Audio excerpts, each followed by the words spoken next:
भने तिनीहरूले भ्रष्टाचार नियन्त्रण गर्न सक्छन्।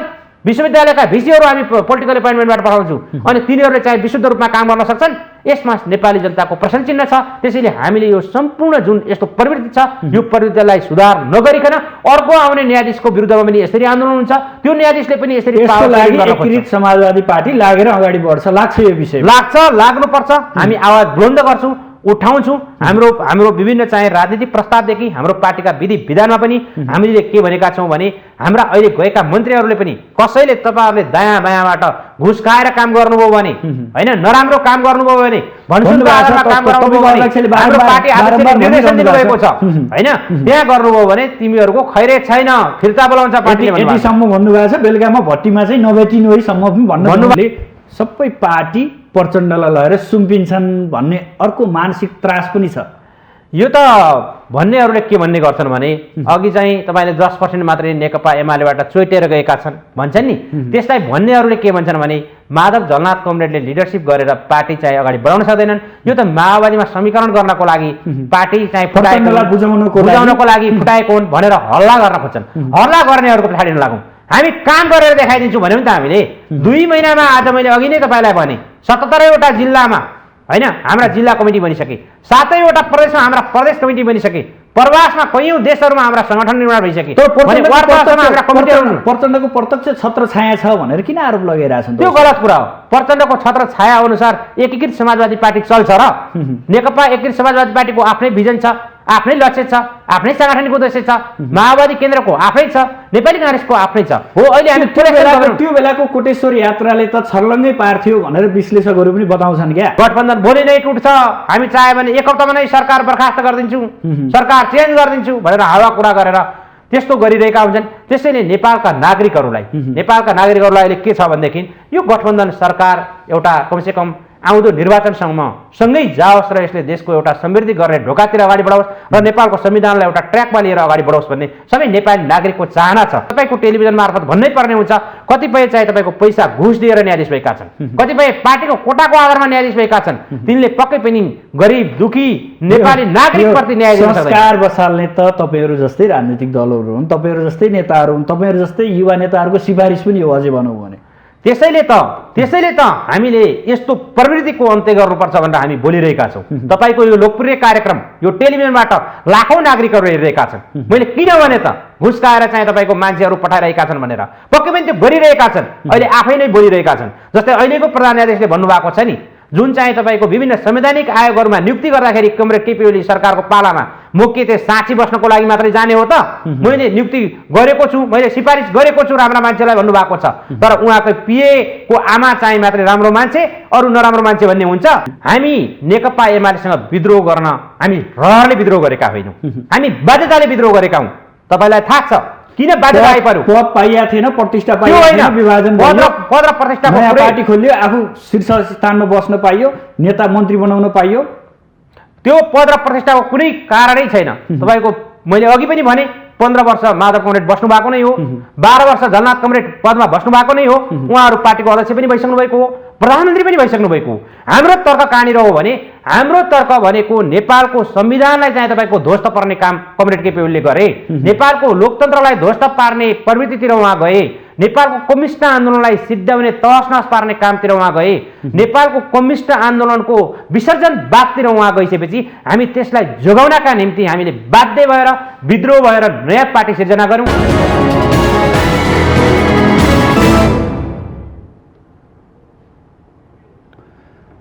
दर्शकबिन नमस्कार। आजको सन्दर्भ कार्यक्रममा यहाँहरूलाई हार्दिक स्वागत छ। म सुदर्शन आचार्य। दर्शकबिन आजको सन्दर्भमा आज हामी नेकपा एकीकृत समाजवादी पार्टीको दोस्रो केन्द्रीय कमिटी बैठक सम्पन्न भएको छ र त्यो बैठकले विशेष गरी पार्टीको सङ्गठनलाई सुदृढीकरण गर्दै आगामी दिनमा पार्टीलाई थप मजबुत बनाउने र आम नेता कार्यकर्ताहरूलाई यसतर्फ अग्रसर हुनको लागि प्रेरित गर्ने भन्ने निष्कर्ष निकालेको छ। साथै आफ्नो पार्टीले प्रदेशमा पाएको जिम्मेवारी विशेष गरी प्रदेश नम्बर 1 र बागमती प्रदेशको नेतृत्व गर्दै गर्दा त्यहाँको अवस्था र अब चाल्नुपर्ने कदमका बारेमा पनि ब्रिफिङ गरेको थियो। लगायत समग्र देशमा आफ्नो अवस्था र कार्यकर्ताको अवस्थाको बारेमा पनि छलफल गरेको छ। आज हामी मूलतः नेकपा एकीकृत समाजवादी पार्टीको अबको समाजवादको यात्रा कसरी अगाडि बढ्दैछ र केन्द्रीय कमिटीमा के विषयवस्तुमा छलफल भयो र कस्ता किसिमका एजेन्डाहरू तय गरियो भन्ने विषयमा केन्द्रित रहेर बहस गर्नेछौँ। साथसाथै वर्तमान सरकार गठबन्धन र समसामयिक राजनीतिका साथसाथै न्यायालयको विषय पनि उठान गर्ने जमर्को गर्नेछौँ। यसका लागि आज हाम्रो अतिथि हुनुहुन्छ नेकपा एकीकृत समाजवादी पार्टीका केन्द्रीय सदस्य युवा नेता शङ्कर भण्डारी। आउनुहोस् आजका अतिथिलाई स्वागत गरौँ। स्वागत छ भण्डारीजी आलामावटी टेलिभिजनमा। दोस्रो केन्द्रीय कमिटी बैठक सम्पन्न भएको छ। विशेष गरी पार्टी सुदृढीकरण र पार्टीलाई अझ सशक्त रूपमा अगाडि बढाउने यहाँहरूले निर्णय गर्नुभएको छ। समग्र यो 2 दिने बैठकमा छलफलका एजेन्डाहरू कसरी प्रस्तुत भए, नेताहरू कसरी प्रस्तुत हुनुभयो र कुन कुन विषयमा छलफलले तीव्रता पायो? हामी पहिलो कुरा त हामीले 2078 असोज 5 देखि 7 गते हाम्रो पार्टीको पहिलो केन्द्रीय कमिटीको बैठक बसेको थियो। त्यो केन्द्रीय कमिटीको बैठक पूर्ण रूपमा हामीले केन्द्रीय समिति पनि निर्माण गरिसकेका थिएनौँ। पोलिट ब्युरो, स्थायी कमिटी लगायत सचिवालय सबै कुराहरू हामी निर्माण गरिसकेका थिएनौँ। त्यसैले अहिले यो हिजो र आज हामी दोस्रो केन्द्रीय कमिटीको बैठकमा छौँ। अहिले यो दोस्रो केन्द्रीय कमिटीको बैठकमा हामीले हाम्रो पार्टीका सम्पूर्ण चाहिँ केन्द्रदेखि जिल्ला लेभलसम्मका हामीले प्रदेशदेखि सबै सङ्गठनहरू निर्माण भएका छन्। त्यसको बारेमा पनि हामीले त्यहाँ चाहिँ समीक्षा गऱ्यौँ र हामीले हिजो चाहिँ 9वटा बुँदामा हाम्रो कार्यसूचीमा थियो। आज हाम्रो चाहिँ 7वटा बुँदामा कार्यसूची थियो। यी 9 र 7 हिजो र आजको बैठकमा हामीले व्यापक रूपमा छलफल गऱ्यौँ। पार्टीको सर्दै अध्यक्ष, पार्टीको सम्मानित नेता, पार्टीको महासचिव र 7वटा प्रदेशका प्रतिनिधिहरूले सबैले त्यहाँ चाहिँ रिपोर्टहरू प्रस्तुत गर्नुभयो, एजेन्डाहरू प्रस्तुत गर्नुभयो र केन्द्रीय कमिटी भएका सबै केन्द्रीय कमिटी सदस्यज्यूहरूले उत्साहपूर्वक भाग लिनुभयो, छलफल गर्नुभयो र हामी त्यो छलफल र निष्कर्षबाट एकीकृत नेकपा समाजवादी जुन हाम्रो पार्टी छ यसलाई राष्ट्रव्यापी रूपमा, देशव्यापी रूपमा हामी यसका सङ्गठनहरूलाई विस्तार गर्दै अगाडि बढ्ने र आगामी हामीले जुन 3 महिनाको कार्ययोजना बनाएका छौँ यो 3 महिनाको कार्ययोजनालाई सफल पार्ने किसिमले हामीले छलफल गरेका छौँ। तपाईँले यो भन्दै गर्दा देशभरबाट जति पनि प्रतिनिधिहरू उपस्थित हुनुहुन्थ्यो, उत्साह कस्तो थियो र उहाँहरूको विशेष भनाइ के थियो? असाध्यै उत्साहजनक हिसाबले देशैभरिबाट हाम्रो 335 जनाको केन्द्रीय कमिटी हो। सबै केन्द्रीय कमिटी सदस्यहरू केही सङ्ख्या छाडेर सबै उपस्थित हुनुभएको थियो। त्यसमा हिजोको दिन त हाम्रा 3टै आयोगका केन्द्रीय लेखा आयोग, अनुशासन आयोग र निर्वाचन आयोगलाई पनि हामीले बोलाएका थियौँ। पछि चाहिँ दोस्रो बैठकमा हामीले चाहिँ केन्द्रीय कमिटी र ती आयोगका केही बाँकी सदस्यहरूको शपथ ग्रहण कार्यक्रम पनि राखेका थियौँ। यति उत्साहजनक थियो कि यो मानेमा उत्साहजनक थियो। नेपालको कम्युनिस्ट आन्दोलनलाई हामीले पुनर्गठन गर्ने र एउटा क्रान्तिकारी दिशालाई पक्रेर हामी अगाडि बढ्ने किसामा साह्रै उत्साही थियो। होइन भनेदेखि नेकपा एमाले पार्टी, तत्कालीन एमाले पार्टीको नेतृत्व गरेको कमरेड केपी ओलीले नेपालको कम्युनिस्ट आन्दोलनलाई तहस नहस पारेको र त्यसबाट निराशा भएका हामी सबै क्रान्तिकारी कम्युनिस्ट पार्टीका कार्यकर्ताहरू अहिले जुन एकीकृत समाजवादी पार्टी बनाएर हामीले निर्माण गऱ्यौँ यो कारणले हामी चाहिँ पुनर्गठन गर्न गइरहेका कारणले र हामीले क्रान्तिकारी धार जोगाएर नेकपा एमालेबाट विद्रोह गरेर यो देशलाई एउटा समृद्धिको दिशामा र नेपालको कम्युनिस्ट आन्दोलनलाई पुनर्गठन गर्ने हिसाबमा हामी उत्साहित भएका छौँ। यहाँले भने जस्तै देशका 77वटा जिल्लामा हामीले कमिटी विस्तार गऱ्यौँ, सङ्गठन बनायौँ भन्दै गर्दा कतै कतै हिजोको त्यो फुटको अवशेषहरू, फुटका केही कमजोरीहरू त्यो बैठकमा प्रस्तुत भए कि भएनन्? केही गुनासोहरू आए त्यहाँ? खासै त्यस्तो गुनासो त अहिले केही पनि आएन। किनभनेदेखि ती एजेन्डाहरू प्रस्तुत भइसकेपछि त्यहाँ छलफलको कुराहरू थियो। ती छलफल कुराहरूमा अब विभिन्न प्रदेशबाट रिपोर्टिङ राख्ने त्यहाँका प्रदेशका इन्चार्ज हुन् अथवा प्रदेश अध्यक्ष हुन् अथवा अर्को कुनै प्रतिनिधि हुन्, उहाँहरूले हाम्रो प्रदेशमा हामीले यो कामहरू गऱ्यौँ र पार्टीले अब यसरी अगाडि बढ्नुपर्छ भन्ने सुझाव र आफ्ना पार्टीका चाहिँ तपाईँको निष्कर्ष सबै सुझाव सल्लाह पार्टीको त्यो केन्द्रीय कमिटीमा प्रस्तुत गर्नुभयो। त्यसको बारेमा व्यापक छलफल भयो र पक्कै पनि हामीले नेकपा एमालेबाट किन विद्रोह गऱ्यौँ, के कारणले विद्रोह गऱ्यौँ र हाम्रो पार्टी हामी अब कस्तो पार्टी बनाउँदैछौँ, के का लागि हामीले यो पार्टी निर्माण गरेका छौँ, यी विषयवस्तुहरूमा गहन छलफल भएर हामी अगाडि बढ्यौँ। तपाईँले भनेकै कुरालाई सापट्टि लिने हो भने यहाँनिर के छ भने तत्कालीन नेकपा एमालेबाट यहाँहरू विभाजित हुनुभयो र अझै पनि केही साथीहरू अलमलमा परिरहनु भएको छ, बिचमा हुनुहुन्छ, बिचधारमा हुनुहुन्छ। ती साथीहरूलाई पार्टीतर्फ ल्याउनको लागि यो बैठकले भूमिका कस्तो खेल्दैछ र भूमिका कस्तो खेल्यो, के छलफल भयो त्यो विषयमा? यो बैठकमा त हाम्रो अर्को पार्टीबाट आउनुभएका भनेर कुनै ठोस एजेन्डा त हामीले राखेनौँ, तर अलिक पहिला नै हाम्रो पार्टीको महासचिव कमरेड डाक्टर बेदुराम भुषालको नेतृत्वमा हामीले 3 सदस्यीय वार्ता टोली बनाएका छौँ र विभिन्न पार्टीबाट मान्छेहरू आइ पनि रहेका छन्। तपाईँलाई थाहा छ मालेको केन्द्रीय कमिटीबाट 4 जना लगायत अरू धेरै नेताहरू, त्यसै गरी चाहिँ तपाईँको माओवादीबाट रामचन्द्र झा लगायत अन्य नेताहरू प्रवेश गर्ने कार्यक्रमहरू छ, लगायत अन्य ठाउँ ठाउँबाट जस्तै अस्ति भर्खरै हामीले डडेलधुराबाट तत्कालीन त्यहाँको नेकपा एमालेको अध्यक्ष लगायत त्यहाँका सबै जिल्ला कमिटीका जनवर्गीय संगठनका साथीहरू लगायत देशैभरिबाट आउने क्रम जारी छ। हामीले के भनेका छौँ भने अहिलेको यो केन्द्रीय कमिटीमा पनि हामी अन्य पार्टीबाट आउने कमरेडहरूलाई हाम्रो पार्टीमा स्वागत गर्ने, उहाँहरूलाई आवश्यकता अनुसारको जिम्मेवारी दिने र यो कसरी हामी गर्ने भनेदेखि कमरेड केपी ओलीको जस्तो एकमानावादी उहाँको व्यक्तिगत प्रवृत्तिको कारणले भन्दा पनि हामी सामूहिक रूपमा सङ्गठन गरेर सामूहिक विचारद्वारा हाम्रो पार्टीलाई हामी अगाडि बढाउन चाहन्छौँ। त्यसैले देशैभरिका नेपालका कम्युनिस्ट आन्दोलनमा छरिएर रहेका जति पनि क्रान्तिकारी कमरेड साथीहरू हुनुहुन्छ, विभिन्न पार्टीहरू छन्, ती सबै पार्टीलाई हामीले गोलबन्द गरेर ती सबै कमरेडहरूलाई हाम्रो पार्टीमा हामी गोलबन्द गर्नका लागि हामीले उहाँहरूसँग वार्ता गर्ने, छलफल गर्ने र निष्कर्षका आधारमा हामीले उहाँहरूलाई पार्टीमा भित्राएर जिम्मेवारी दिने हाम्रो पार्टीको यसो भन्दै गर्दा तपाईँहरूको साङ्गठनिक संरचना चाहिँ कस्तो छ? जिल्ला तहमा, स्थानीय तहमा कसरी गरिरहनु भएको छ? हामी अहिले त पहिला माथि केन्द्रदेखि नै हामीले सुरुवात गऱ्यौँ। हाम्रो माथि केन्द्रमा चाहिँ तपाईँको केन्द्रीय कार्यालय पनि बनाएका छौँ। त्यसपछि चाहिँ तपाईँको हाम्रो थाई पदाधिकारी छ, थाई कमिटी छ, थाई कमिटीबाट हाम्रो पोलिट ब्युरो कमिटी छ, त्यसपछि हामी केन्द्रीय कमिटीमा छौँ। केन्द्रीय कमिटी लगायत अन्य केन्द्रीय परिषद छँदैछ, विभिन्न आयोगहरू विभिन्न विभागहरू छँदैछन्। त्यसपछि हामी प्रदेश कमिटीमा 7वटा प्रदेशमा हाम्रा प्रदेश कमिटीहरू गठन भइसकेका छन्। प्रदेश कमिटीबाट हामी आइसकेपछि सबै लगभग मलाई लाग्छ 77वटा जिल्लामा, केही 1-2वटा जिल्ला बाहेक 77वटा जिल्लामा हाम्रा जिल्ला कमिटीहरू निर्माण बनिसकेका छन्। त्यसपछि महानगर कमिटी, नगरपालिकाका कमिटी, गाउँपालिका कमिटीहरूदेखि वार्ड तहसम्म हाम्रा कमिटीहरू कतिपय ठाउँमा विस्तार भइसकेका छन्, कतिपय ठाउँमा विस्तार हुने क्रम जारी छ। र त्यति मात्र होइन, विदेशभरि छरेर रहेका हाम्रा शुभचिन्तक समर्थकहरू छन्, ती शुभचिन्तक समर्थकहरूको पनि हामीले प्रवास कमिटीहरू बनाएका छौँ। त्यो भारतमा होस्, त्यो युरोपमा होस्, त्यो अमेरिकामा होस्, त्यो खाडी मुलुकमा होस्, सबै देशहरूबाट दिन प्रतिदिन नेकपा एकीकृत समाजवादी पार्टीको कमिटी गरिरहेका छन्। तपाईँले यसो भन्दै गर्दा एमालेका साथीहरू, एमालेका नेताहरूले के भन्नुहुन्छ भने हामीबाट सानो सङ्ख्यामा यिनीहरू छुट्टिएर गएका हुन् भन्दै गर्दा तपाईँले कसरी यो सङ्ख्यामा कमिटीहरू बनाउनु भएको छ? सङ्ख्या पुगेको छ यहाँहरूको? हाम्रो कमिटीमा बस्नका लागि, केन्द्रीय कमिटीमा बस्नको लागि पोलिट ब्युरोमा, थाई कमिटीमा, तल जिल्ला कमिटीमा, नगर कमिटीमा, गाउँपालिका कमिटीमा बस्नको लागि पनि मारामार अवस्था छ। मलाई 9.2% मात्रै प्रभाव परेको छ भनेर त एमाले डाटा निकालेको छ।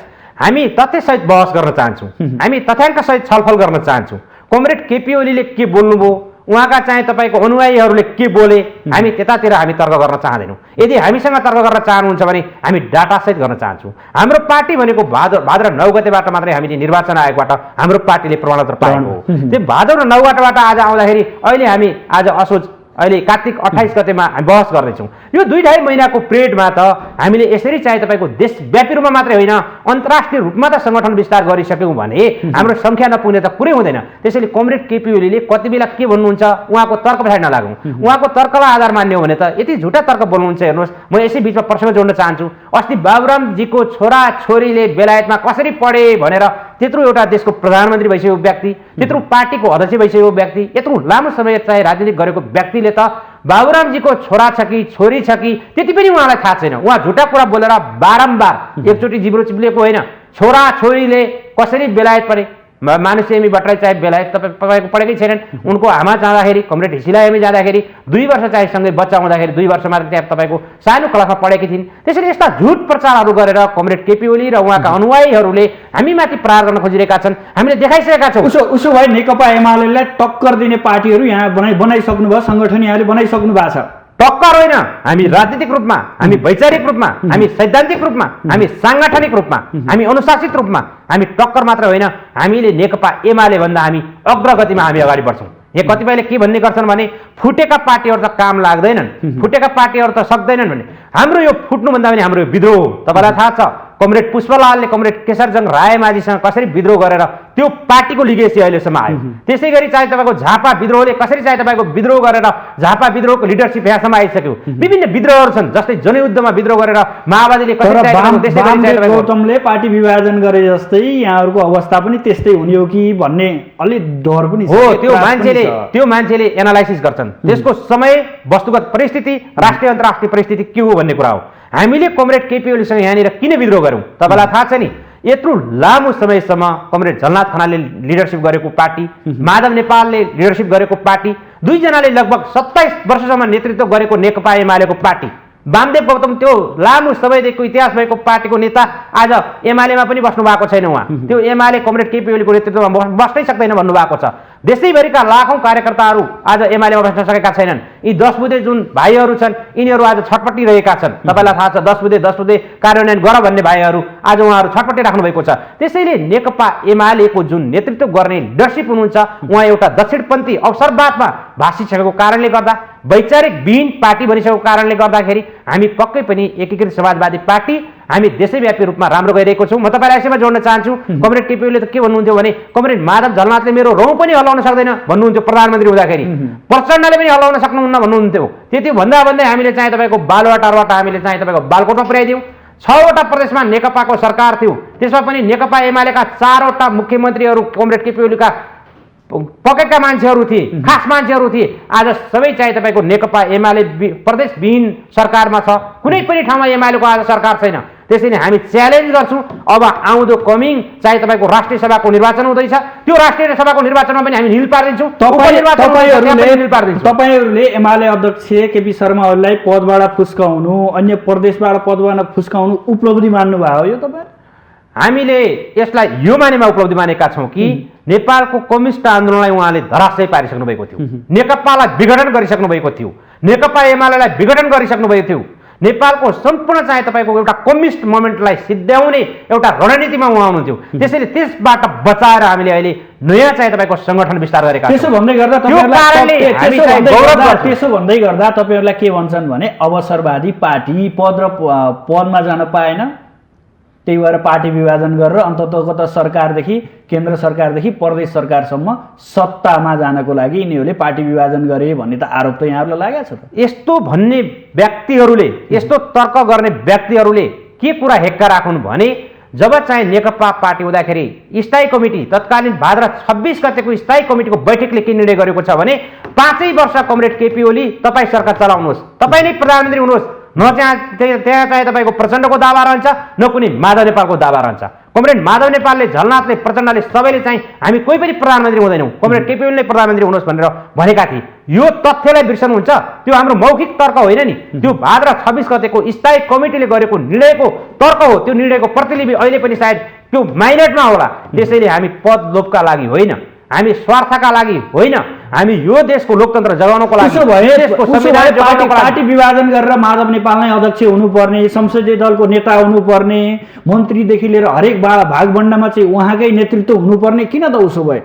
यसलाई सुदर्शनजी हामीले कसरी चाहिँ तपाईँको बुझ्नुपर्छ भने हामी नेकपा एमालेसँग विद्रोह गर्न हामी रहरले विद्रोह गरेका होइनौँ, हामी बाध्यताले विद्रोह गरेका हौँ। तपाईँलाई थाहा छ किन बाध्यता आइपर्यो? पद पाइया थिएन, प्रतिष्ठा पाइया थिएन, विभाजन पद र प्रतिष्ठा पार्टी खोलियो, आफू शीर्ष स्थानमा बस्न पाइयो, नेता मन्त्री बनाउन पाइयो। त्यो पद र प्रतिष्ठाको कुनै कारणै छैन। तपाईँको मैले अघि पनि भने 15 वर्ष माधव कमरेड बस्नु भएको नै हो, 12 वर्ष झलनाथ कमरेड पदमा बस्नु भएको नै हो, उहाँहरू पार्टीको अध्यक्ष पनि भइसक्नु भएको हो, प्रधानमन्त्री पनि भइसक्नु भएको हो। हाम्रो तर्क कहाँनिर हो भने हाम्रो तर्क भनेको नेपालको संविधानलाई चाहिँ तपाईँको ध्वस्त पार्ने काम कमरेड केपी ओलीले गरे, नेपालको लोकतन्त्रलाई ध्वस्त पार्ने प्रवृत्तितिर उहाँ गए, नेपालको कम्युनिस्ट आन्दोलनलाई सिद्ध्याउने तहसनहस पार्ने कामतिर उहाँ गए, नेपालको कम्युनिस्ट आन्दोलनको विसर्जनवादतिर उहाँ गइसकेपछि हामी त्यसलाई जोगाउनका निम्ति हामीले बाध्य भएर विद्रोह भएर नयाँ पार्टी सिर्जना गऱ्यौँ। नयाँ पार्टी सिर्जना गरिसकेपछि स्वाभाविक रूपमा राजकीय सत्तामा त हामी जानुपर्ने नै हुन्छ, त्यसको संसदीय दल पनि बनाउनु पर्ने हुन्छ। किन संसदीय दल बनाउनु पर्ने हुन्छ भने हाम्रो पार्टीमा 32 जना चाहिँ तपाईँको संसदहरू छन्, राष्ट्रिय सभा र प्रतिनिधि सभामा मिलाएर प्रदेशभरि हाम्रा सांसदहरू छन्, अनि स्थानीय निकायदेखि वार्डसम्म हाम्रा सबै जनप्रतिनिधिहरू छन्। यी सबैले बसाउँदाखेरि राष्ट्रको संविधानको नियम कानुन अनुसार बनाउनु पर्यो। वर्तमान व्यवस्था बचाउनलाई यहाँहरूले पार्टी विभाजन गर्नुभयो, स्पष्ट यही हो। त्यति मात्र होइन, वर्तमान व्यवस्था त बचाउनु थियो नै। तपाईँलाई थाहा छ यो देशको संसद कमरेड केपी ओलीजीले दुई पटक चाहिँ तपाईँको भङ्ग गर्नुभयो। दुई पटक मात्र होइन, उहाँ फेरि पनि चान्स पाएको भए 3 पटक 4 पटक भङ्ग गर्नुहुन्थ्यो। अहिले पनि तपाईँहरूलाई थाहा छ यो अर्को चाहिँ तपाईँको गठबन्धनले सरकार बनिसकेपछि अहिले उहाँ संसद बस्न नै दिनुहुन्न। किन बस्न दिनुहुन्न भने उहाँहरूलाई त संसद चाहिएकै नै छैन। यदि संसद चाहिएको भए 2 पटकसम्म विघटन नै गर्नुहुन्न थिएन। संसदीय व्यवस्था मान्ने पार्टीले संसद चाहिएन, संसद नरुचाइएको भनेर तर्क गर्न त नमिल्ला नि। फेरि तपाईँलाई मैले तथ्यसहित भनिराखेको छु नि, किन 2 पटक संसद विघटन भयो, किन चाहिँ तपाईँको अहिले चाहिँ संसदमा हङ्गामा भएर संसदै चल्न नदिने अवस्था भयो। डे टु डे यदि संसदीय पार्टीले त संसद केही समयसम्म चल्न दिएर आफ्नो वार्ताद्वारा छलफलद्वारा संसद खुलाउनु पर्छ नि, तर उहाँहरूको ध्येय उहाँहरूको उद्देश्य उहाँहरूले जसरी पनि यो संसदलाई भङ्ग गर्ने, अर्लीभन्दा अर्ली इलेक्सन गर्न लगाउने, यो गठबन्धनको सरकारलाई पनि सकेसम्म गठबन्धनबाट तुहाउने, यदि सकेनौँ भने चाहिँ तपाईँको गठबन्धनको सरकारलाई पनि बाध्य पारेर अर्ली इलेक्सनमा जान लगायो भने हामीले त भनेकै हो नि, हामीले त्यसै संसद भङ्ग गरे हो, 2 पटक यो कारणले गरे हो, यिनीहरूले पनि अहिले अर्ली इलेक्सन गरे नि भनेर आफ्नो चाहिँ एजेन्डालाई जनताका बीचमा आफूले गरेको गल्ती ढाकछोपलाई जनताका बीचमा जस्टिफाई गर्ने कारणबाट उहाँहरूले आज संसद अवरुद्ध गरेर संसदलाई चल्न नै दिनुभएको छैन। यदि उहाँहरूले त वास्तवमा उहाँहरूसँग नैतिकता भएको भए उहाँले त संसदबाट सबैले हामीले 2 पटक चाहिँ तपाईँको हामीले संसद भङ्ग गरेका हौँ, त्यसैले हामी यो संसदमा अब हामी बस्दैनौँ, 2 पटक फेरि पुनर्स्थापना भयो, हामी चाहिँ रिजाइन गर्छौँ भनेर उहाँहरूले नैतिकता देखाएको भए हामी सलाम हान्थ्यौँ नि। त्यसैले हरेक कुराहरू हामीले पार्टी विभाजन गर्नका कारणहरू, संसदीय जुन चाहिँ तपाईँको नेपाली जनताको जनादेश थियो त्यो जनादेशको अपमान गर्न खोजियो, जुन नेपालको संविधान च्यात्ने काम गर्न खोजियो, जुन नेपालका सबै नियम कानुनहरू सबै त्यसलाई चाहिँ उल्लङ्घन गर्ने काम गरियो, नेपालमा एउटा गैर राजनीतिक काम गर्न खोजियो। तपाईँलाई थाहा छ नि मुख्यमन्त्रीको कति विवाद आउँथ्यो, विभिन्न ठाउँमा क्याबिनेटहरू मान्छे माननीयहरू मन्त्रीहरू कति चाहिँ तपाईँको अपहरण भएका खबरहरू आउँथे कमरेड केपी ओलीको सरकारका पालामा। जब एउटा विकृति विसङ्गति र एउटा वितृष्णाबाट नेपालको राजनीति गइरहेको थियो त्यसलाई हामी ट्र्याकमा ल्याउने काम पनि गरेका छौँ। त्यो सँगसँगै राजनीतिमा थोरै स्वार्थ पनि हुन्छ, त्यो पनि जोडियो, यो पनि त स्वीकार्नुपर्छ। तपाईँले यसलाई स्वार्थ भनेर हामी यसरी बुझ्नुपर्छ। हामी पक्कै पनि नयाँ हामीले पार्टी बनाइसकेपछि नयाँ गोरेटोको नयाँ यात्रा हामीले कोरिसकेपछि हामी त कि त संसदीय व्यवस्था मान्दैनौँ भन्नु पर्यो, कि हामी चाहिँ तपाईँको कुनै पनि सरकारका नियुक्तिहरूमा कुनै पनि सरकारमा मन्त्री जाँदैनौँ भन्नु पर्यो। यदि नेपालको संविधान नियम कानुन यो व्यवस्थालाई मान्यो भने त पार्टी अध्यक्ष माधव कुमारै नेपाल हुनुपर्ने, वरिष्ठ नेताहरू झलनाथ खनालै हुनुपर्ने, महासचिव बेदुरामै हुनुपर्ने, यो समयको माग भनेको के हो भने अहिले हाम्रो पार्टीको लिडरसिप भनेको कमरेड माधव नेपालले नै गर्नुहुन्छ। कमरेड झलनाथ खनालले नै सम्मानित नेता हुनुहुन्छ, किनभने उहाँहरू सिनियर नेता हो। यो भर्खरै हामीले एउटा विद्रोह गरेको बेला छ। महासचिव हिजो चाहिँ तपाईँको हाम्रो चाहिँ डाक्टर बेदुरा भुषाल हुनुहुन्न थिएन, उहाँ स्थायी कमिटी सदस्य मात्र हुनुहुन्थ्यो होइन तत्कालीन नेकपा एमालेमा। अहिले उहाँलाई त्यो महासचिवको जिम्मेवारी दिइयो। किन दियो भने उहाँ स्थायी कमिटीमा हिजो सिनियर नेता हुनुहुन्थ्यो, बौद्धिक नेता हुनुहुन्छ, सङ्गठन परिचालन गर्न सक्ने क्षमतामा हुनुहुन्छ। त्यसैले चाहिँ तपाईँको अहिले जुन अध्यक्ष सम्मानित नेता भनियो के भने युवा पुस्ता पछिल्लो पुस्तालाई जिम्मेवारीका साथ अगाडि हामीले बढाउँछौँ पार्टीमा भनियो, तर नेतृत्वकर्ता चाहिँ तिनै बुढा पुराना पाका नेताहरू मात्रै देखिए भन्ने पनि त एउटा बाहिरबाट हेर्दाखेरि त्यो छ नि छैन र भने। हाम्रो पार्टी एकीकृत समाजवादी यस्तो पार्टी हो जसले 40 वर्ष मुनिका धेरै व्यक्तिहरूलाई केन्द्रीय कमिटीमा ल्याएको छ, ल्याउँछ भनेर घोषणा गरेको थियो।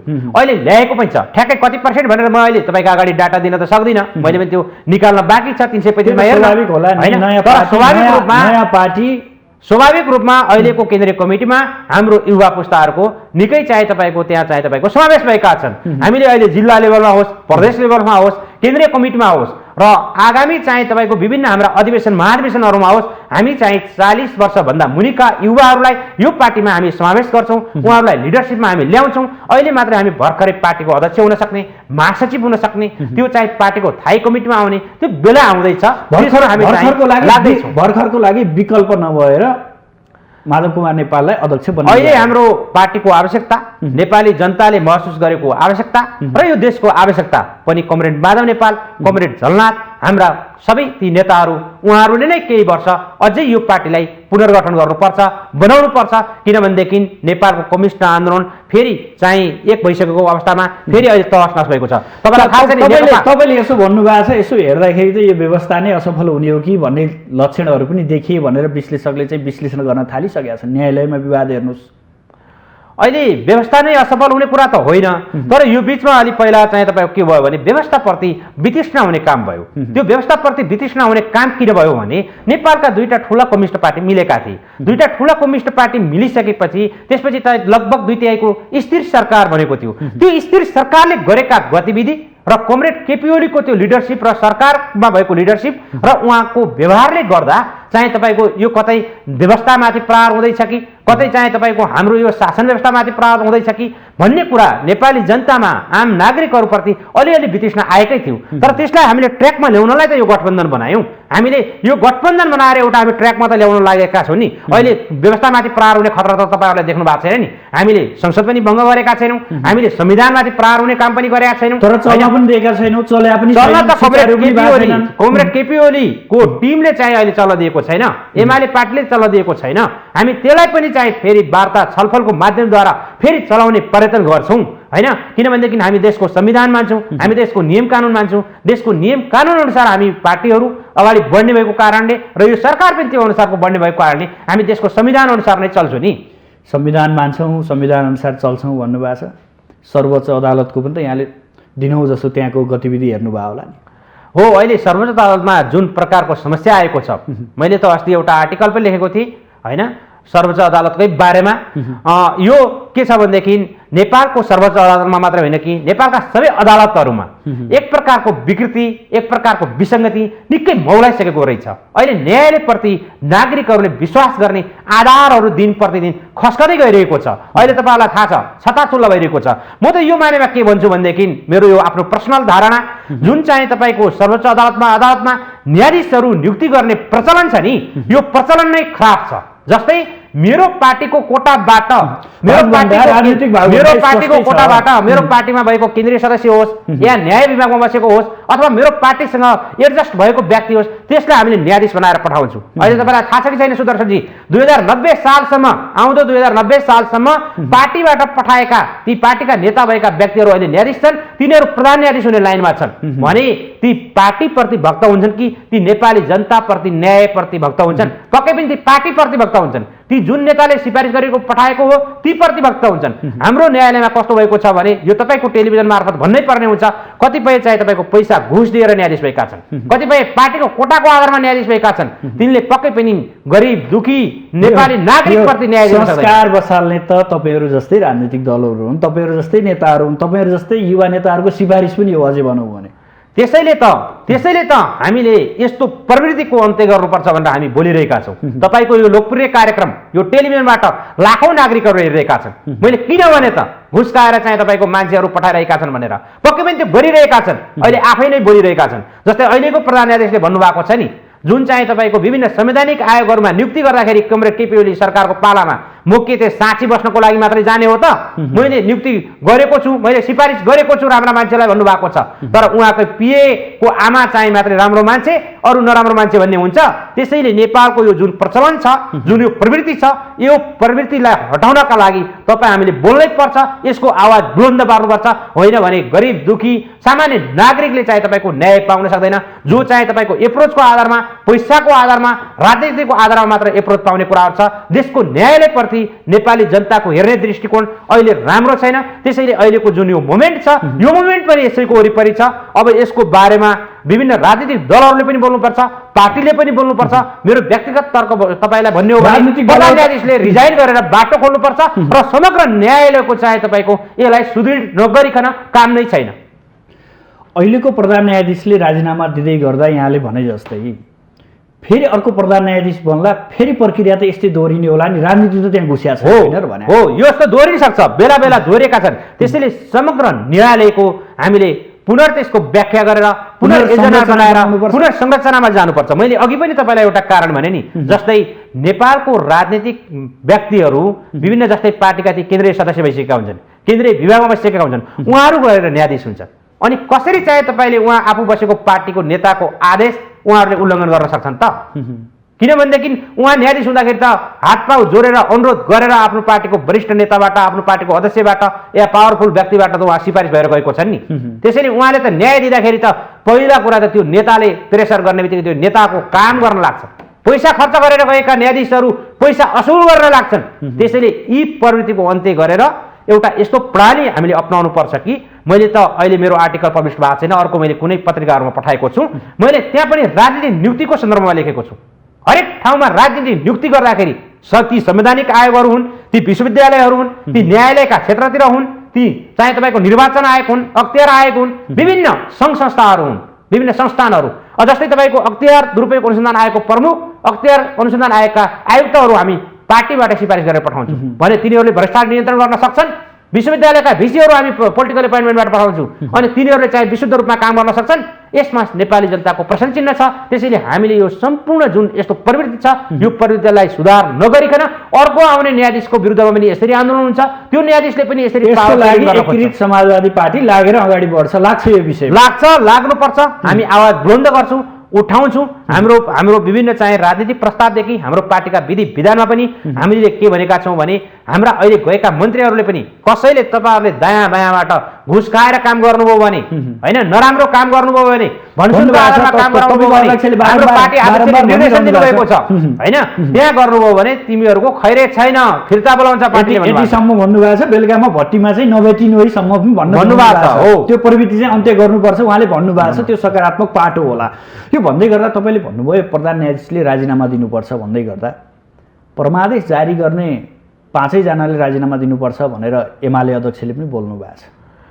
कमरेड केपी ओलीज्यूले उहाँले के कसरी बोल्नुहुन्छ उहाँको बारेमा अब धेरै टिका टिप्पणी गर्नुभन्दा पनि हामी हाम्रो भिजन र हाम्रो पार्टीको विचार उद्देश्य, किनभनेदेखि हामी अहिले हाम्रो नयाँ यात्रा हामीले गरिसक्यौँ, नयाँ गोरेटो बनाइसक्यौँ। त्यसरी चाहिँ तपाईँको परमादेशबाट होस् या जहाँबाट होस्, परमादेश उहाँले कसरी भन्ने, उहाँले चाहिँ नेकपा टुक्राउँदाखेरि, नेकपा पार्टीलाई 2टा टुक्रा बनाउँदाखेरि उहाँले चाहिँ सर्वदलले ठिक गर्यो भनेर उहाँले बोल्ने होइन, न्यायाधीशहरू ठिक छन् भन्ने, उहाँले चाहिँ तपाईँको संवैधानिक आयोगमा विभिन्न नियुक्ति गर्दाखेरि उहाँ प्रधान न्यायाधीश ठिक हुने, अनि हाम्रो चाहिँ नेपालको संविधानको व्यवस्था अनुसार नेपालको नियम कानुन अनुसार एउटा ट्र्याकमा राजनीति ल्याइदिने प्रधान न्यायाधीशले गरेको निर्णय कसरी देशबाट आदेश हुन्छ होइन, कसरी ती 5 जनाले राजीनामा दिनुपर्ने हुन्छ। त्यसैले यो एउटा हावा तर्क हो।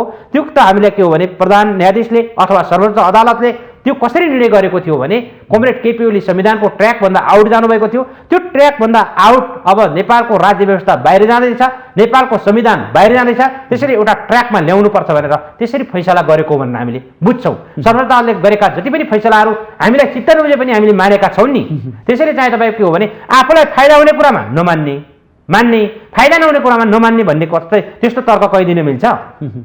अर्को कुरा, तपाईँको अध्यक्ष अलि सशङ्कित हुनुभयो कि अभिव्यक्तिहरू सार्वजनिक अभिव्यक्ति दिइरहनु भएको छ, यो गठबन्धन टुट्दैन फुट्दैन फुटाउन खोज्नेलाई हामी चाहिँ चकनाचुरै पारेर छोड्छौँ भन्ने किसिमका अभिव्यक्ति दिनुभएको छ। यो अलि त्रसित अभिव्यक्ति हो कि अथवा यो गठबन्धनलाई अझै बलियो बनाउने सूत्र हो भन्ने कुरा? सशङ्कित हुनुपर्ने आधारै छैन। हाम्रो यो सरकार कसरी निर्माण भयो, हामी किन चाहिँ तपाईँको गठबन्धन बनायौँ, गठबन्धनमा किन दलहरू चाहिँ तपाईँको हामी समावेश भयौँ, यसको एउटा ऐतिहासिक ब्याकग्राउन्ड छ। यो कुनै दिन भविष्यमा इतिहासको रूपमा विद्यार्थीहरूले पनि पढ्नुपर्ने हुनसक्छ। किनभनेदेखि कसरी चाहिँ त्यो ओली प्रवृत्तिबाट यो गठबन्धन बन्यो त, यो बन्नुपर्ने अवस्था किन आइलाग्यो त? त्रास मनस्थिति हो कि भन्ने के? त्रास मनस्थिति होइन, के हो भनेदेखि कार्यकर्तालाई बुझाउनको लागि होइन।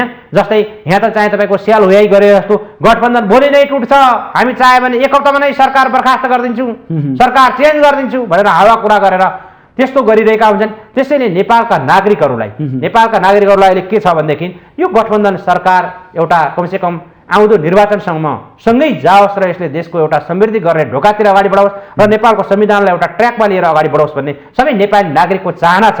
त्यसैले अहिले जुन हाम्रो गठबन्धनको सरकार छ यो सरकार किन टुट्दैन भने हामी अहिले पनि सरकारमा सहभागी छौँ, कोलेक्सनको गभर्मेन्ट छ।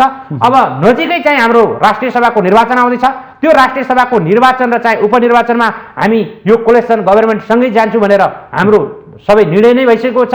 त्यसैले अब राष्ट्रिय सभाको निर्वाचन माघ फागुनमा हुँदैछ, त्यसमा पनि हामी किनभने सिङ्गल लड्ने क्षमता पनि छैन अहिले। सिङ्गल लड्ने र नलड्ने भन्दा पनि हामीले यो सरकार निर्माणदेखि नै हामी गठबन्धन बनाएका छौँ होइन। अब हामी अहिले भर्खर चाहिँ तपाईँको भाद्र 9 गते दर्ता भएको पार्टी हो। माओवादी चाहिँ तपाईँको नेकपाबाट भर्खर चाहिँ तपाईँको फुटेर आएको अर्को पार्टी छ होइन। कङ्ग्रेस आफ्नै एउटा ठाउँमा छ, अघिल्लो निर्वाचनमा हारेको छ। त्यसैले नेपालको चाहिँ तपाईँको हामी नेपाली कङ्ग्रेसलाई अहिले यति धेरै अवसर मिलेको छ, तपाईँहरूसँग मिलेर उसले आफ्नो सिट त घटाउन चाहँदैन होला नि पक्कै पनि। यो बाध्यता यो अवसर नेपाली काङ्ग्रेसलाई आइपर्यो। हेर्नुहोस्, हामीलाई के रहर थियो, हामीलाई नेकपा पार्टी फुटाउन रहर थियो, नेकपा एमाले पार्टी फुटाउन हामीलाई रहर थियो। त्यसैले यो के हो भने एउटा विशेष परिवेश, विशेष समय, विशेष उपजका कारणले आजको परिवेश आइरहेको हो। तपाईँलाई थाहा छ नि, नेपाली काङ्ग्रेसको थोरै सिट भएको व्यक्ति आज प्रधानमन्त्री हुनुभयो, प्रदेश सरकारमा निल थियो, आज 2टा ठाउँमा मुख्यमन्त्री हुनुभयो, धेरै ठाउँमा प्रदेश प्रमुखहरू राजनीतिक नियुक्तिहरू गरिराख्नु भएको छ। यो त सबै ओली प्रवृत्ति भनेकै त यही हो। ओली प्रवृत्तिको कारणले यो आइपर्यो। होइन भनेदेखि त हाम्रा त 6वटा सरकार थिए, त्यत्रो ठुलो कम्युनिस्ट पार्टी थियो, 20औं वर्षसम्म हामीलाई कसैले हल्लाउन सक्ने थिएन। त्यसैले त नेपालको कम्युनिस्ट आन्दोलनलाई त हिँडेका थियौँ, पक्कै पनि हिँडेका थियौँ, किनभने गौरव गरेका थियौँ। नेपालका कम्युनिस्ट आन्दोलनहरू जहिले पनि ठुटफुटुमा मात्रै थिए भन्ने कुरा हामीले त्यसलाई एउटा पोजिटिभ सन्देश दिन सफल भएका थियौँ। अर्को कुरा, यहाँहरूले यो पार्टीलाई लामो समयसम्म लैजान सक्नुहुन्न।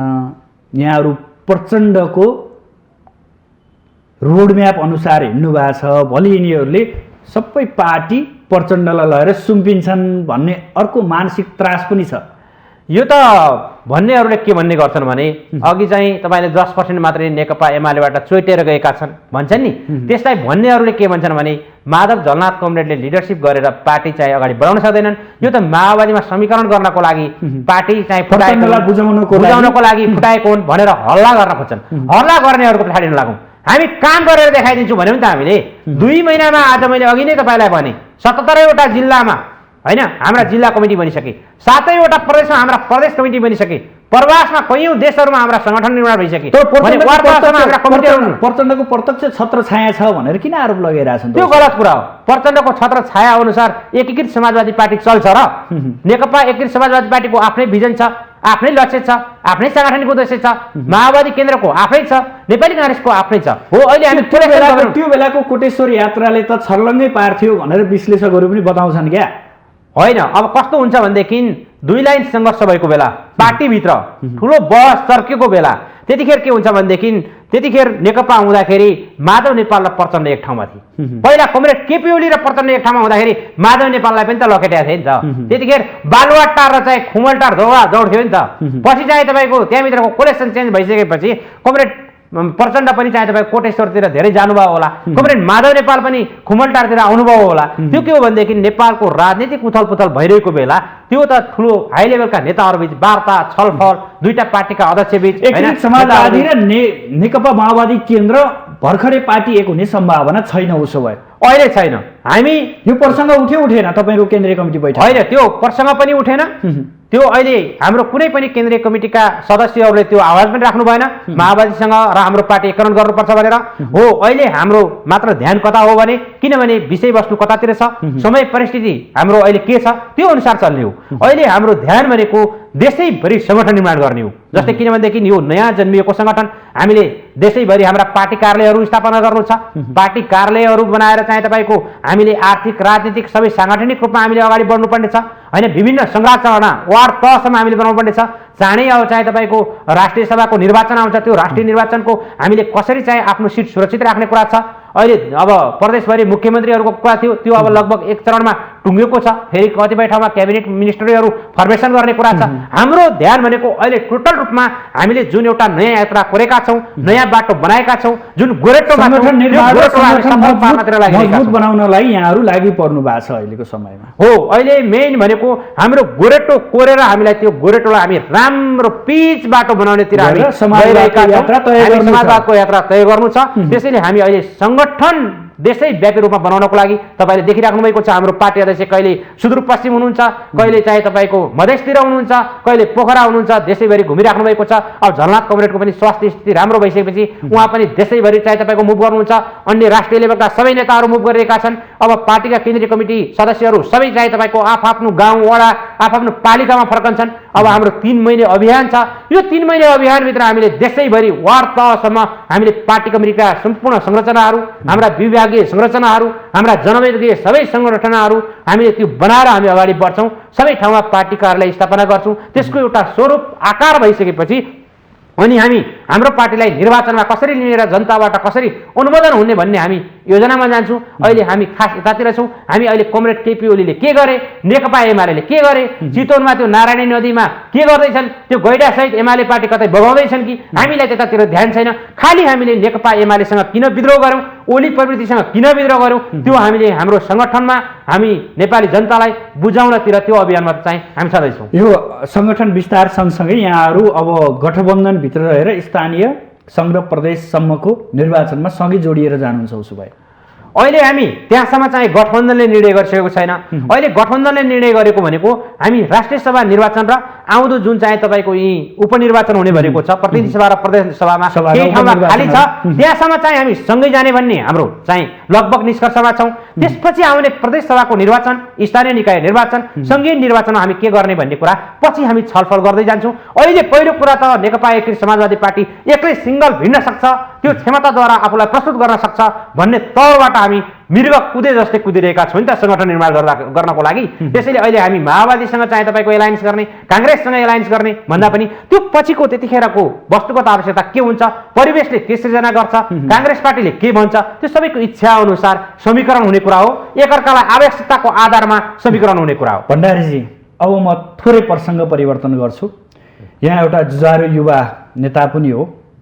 देशको अवस्था र विदेश पलायन हुने युवाहरूको अहिले निकै समस्या छ, देशभित्रै राख्नुपर्ने छ, देश अस्तव्यस्त अवस्थामा छ। यो बारेमा समाजवादीको धारणा के छ? समाजवादीले युवाहरूप्रति र देशको अवस्थाप्रति, देश विकासको अवस्थाप्रति कस्तो धारणा बनाएर अगाडि बढ्दैछ? हाम्रो पार्टी अहिले विशेषतः नेपालको जुन एउटा बेरोजगारको ठुलो एउटा समस्या छ, यो बेरोजगारीको कारणले नै गर्दाखेरि युवाहरू अथवा नेपालको नागरिकहरू विदेश जान भौतारिरहेका छन्। अस्ति मात्रै मैले सेतो पार्टीमा पासपोर्टको लाइन भनेर मैले एउटा आर्टिकल पब्लिस गरेको थिएँ। तपाईँलाई थाहा छ, त्यो चाहिँ तपाईँको पासपोर्ट विभागबाट ठमेलसम्म, ठमेलको बजारसम्म रातभरि राति 12-1 बजेदेखि लाइन लागेर बिहान त्यो पनि पालो नपाएर चाहिँ तपाईँको टोकन सक्यो भनेर फर्कनु पर्ने हामी नेपाली नागरिकको त्यति दुःख व्यथा थियो। त्यसैले हामीले चाहिँ हाम्रो पार्टीले मात्र होइन, हामी सम्पूर्ण नेपालका पार्टीहरूले देशको समृद्धि गर्ने कुरामा, देशमा औद्योगिक कल कारखाना खोल्ने कुराहरूमा हामीले नेपालका सबै नागरिकहरूलाई यतै घाँस बाँस र कपासको ग्यारेन्टी गर्ने कुरामा हामी फोकस गर्नुपर्छ। हाम्रो एकीकृत समाजवादी पार्टी पनि त्यसमा फोकस हुनुपर्छ। अब खालि राजनीतिका नाममा राजनीतिक कुरा गरेर मात्र पछिल्लो पुस्ताका युवाहरूलाई हामीले समावेश गर्न सक्दैनौँ, आकर्षण गर्न सक्दैनौँ। त्यसैले चाहिँ सुदर्शनजी, नेपालका जति पनि पार्टीहरू छन्, जति पनि चाहिँ तपाईँको यी पार्टीहरूले यतातिर फोकस नभइकन यो खालि हाम्रो पार्टीले मात्र त्यहाँ फोकस गरेर बैठकमा यो विषय एजेन्डामा उठ्यो कि उठेन? युवालाई अब स्वदेशमै राख्नुपर्छ, युवा उद्यमशीलतादेखि लिएर देशको कृषि र औद्योगिक क्षेत्रलाई विस्तार गर्नुपर्छ भन्ने कुराहरू त्यो बैठकमा छलफलमा उठे कि उठेनन्? कसरी अगाडि बढ्दै? हाम्रो पार्टीको अध्यक्षले पेश गरेको प्रतिवेदनमा यो कुरा चाहिँ उल्लेख भएको छ, यो कुरा उठेको छ। हामीले नेपालको समृद्धि गर्नका लागि, नेपालका नागरिकलाई सुखी नेपाली, समृद्ध नेपाल बनाउनको लागि हामीले पक्कै पनि हाम्रो अहिले जति पनि मन्त्रीज्यूहरू गएका छन्, हामीले उहाँलाई भनेका छौँ, हाम्रो पार्टीले भनेको छ, तिमीहरू अब चाहिँ नेपालमा चाहिँ यी जम्मै चाहिँ युवाहरू जति बेरोजगार छन्, यी सबै नागरिकहरूलाई कसरी तपाईँहरूको मन्त्रालयबाट समाधान गर्न सकिन्छ त्यतातिर फोकस हुनुहोस्, त्यसरी काम गर्नुहोस् भनेर हाम्रा मन्त्रीज्यूहरूलाई पनि हाम्रो पार्टीले निर्देशन दिएको छ। र हाम्रो पार्टीको भिजन, हाम्रो पार्टीको ध्येय, हाम्रो पार्टीको उद्देश्य पनि कसरी चाहिँ नेपालको उत्पादनमुखी बनाउने कि आयातमुखी बनाउने भन्ने कुरा हामीले चाहिँ उत्पादनमुखी बनाएर अगाडि बढ्नुपर्ने हुन्छ।